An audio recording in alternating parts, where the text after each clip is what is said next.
lose our job, we lose our marriage, something happens, and we start to lose courage. Okay, so what do you think the next emotion down might look like? Huh? Well, often it's actually denial. We like, okay, this isn't happening, and that's where we start. And you see people playing up, right? So they're going to have an affair. We're going to drink too much.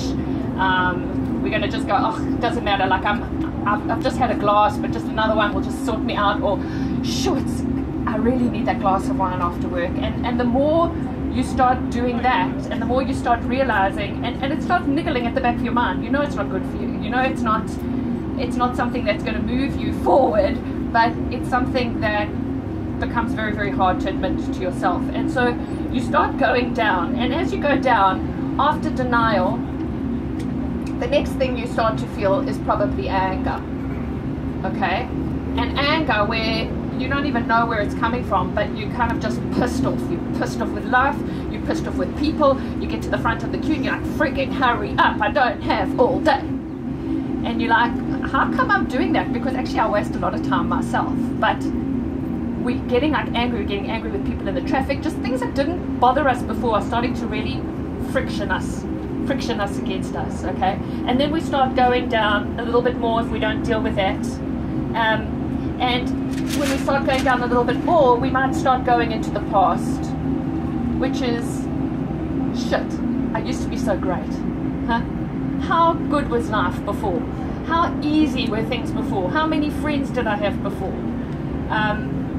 How come I thought that I was going to get through life to a certain point and then I was going to live happily ever after? I was going to meet that person, or I was going to have that thing, or maybe you've got that thing but suddenly it doesn't feel so, feels a little bit empty. So we go back to when we were at varsity, or when we had those good friends that we could be just ourselves to and talk about ourselves to, okay? And then we might actually, if we get stuck in the past there, we might actually go into this terrible fear. Now you can close your eyes now at this point, because I know nobody's going to want to admit it. So please close your eyes. And I want to see a show of hands. Who's had a panic attack this year? Okay, so a few of us have had panic attacks, and it feels kind of cuck, okay? It's hell of a scary, because we're going into a point where it's just completely unknown, where everything is so uncertain, and we're so used to having certainty, and we've gone into something that's so uncertain, and we don't know. We want to be over here, we want to be in phase 2 or life number 2, but we don't know how. We don't even know what that looks like, because there seem to be, I don't know for you, but for me there's so many opportunities, and how do I pick the right one if you're a little bit of a perfectionist? There's no such thing as a little bit of a perfectionist.